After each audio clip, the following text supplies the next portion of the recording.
గార్గముని అనే మహర్షి ఉండేవాడు. ఆయన చాలా సంవత్సరాలు తపస్సు చేసి భగవంతుణ్ణి వరం పొందాడు.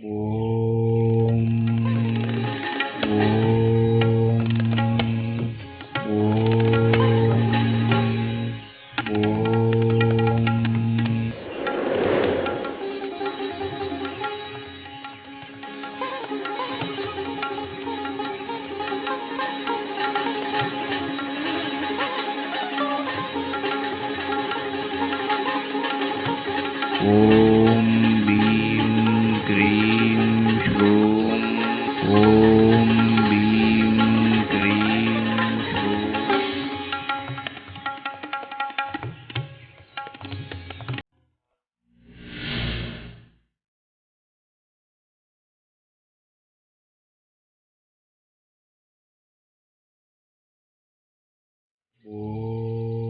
పూర్వం గార్గముని అనే మహర్షి ఉండేవాడు.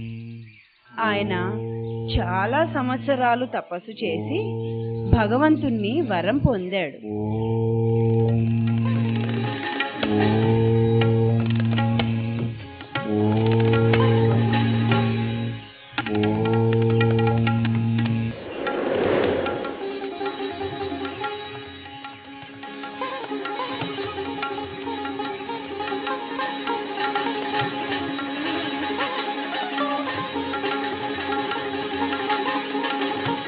ఓం భీం క్రీం శ్రూం ఓం భీం క్రీం శ్రూం.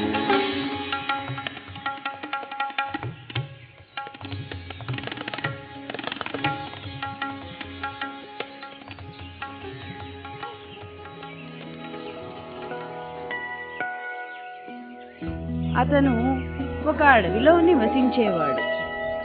ఆయనకు ఇద్దరు శిష్యులు కలరు, రాధే సాకేత్. వారిద్దరూ గురువుని భక్తిభావంతో సేవ చేసేవారు. ఇవాళ మీకు నిజం యొక్క విలువ గురించి వివరిస్తాను. వారిరువురికి గురువు జ్ఞానాన్ని బోధించేవాడు.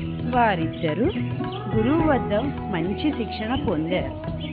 ఒకరోజు శిక్షణా సమయంలో ఒకరితో మరొకరు ఇలా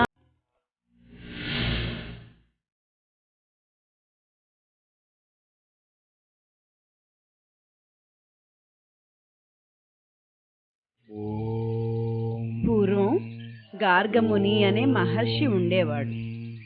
ఆయన చాలా సంవత్సరాలు తపస్సు చేసి భగవంతుణ్ణి వరం పొందాడు.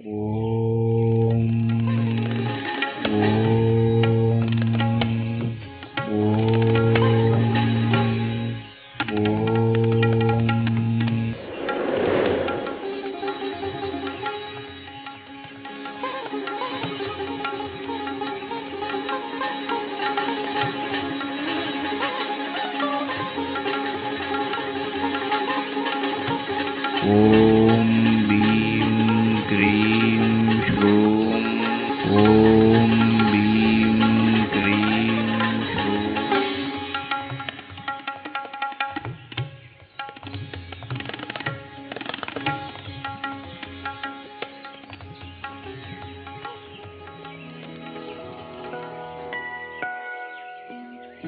అతను ఒక అడవిలో నివసించేవాడు. ఆయనకు ఇద్దరు శిష్యులు కలరు, రాధే సాకేత్. వారిద్దరూ గురువుని భక్తిభావంతో సేవ చేసేవారు. ఇవాళ మీకు నిజం యొక్క విలువ గురించి వివరిస్తాను. వారిరువురికి గురువు జ్ఞానాన్ని బోధించేవాడు. వారిద్దరూ గురువు వద్ద మంచి శిక్షణ పొందారు. ఒకరోజు శిక్షణా సమయంలో ఒకరితో మరొకరు ఇలా అనుకున్నారు.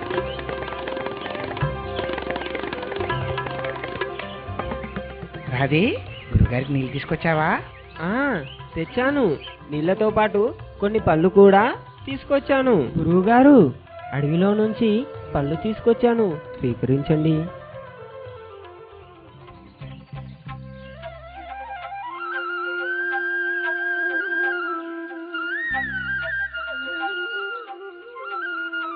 సాకేతు, నువ్వు గురువుగారిని గమనిస్తున్నావా? ఆయనలో వృద్ధాప్యచాయాలు కనబడటం లేదు సుమా. అవును రాధే, నేను కూడా గమనించాను. పద వెళ్ళి గురువుగారిని అడిగి నిజం తెలుసుకుందాం. గార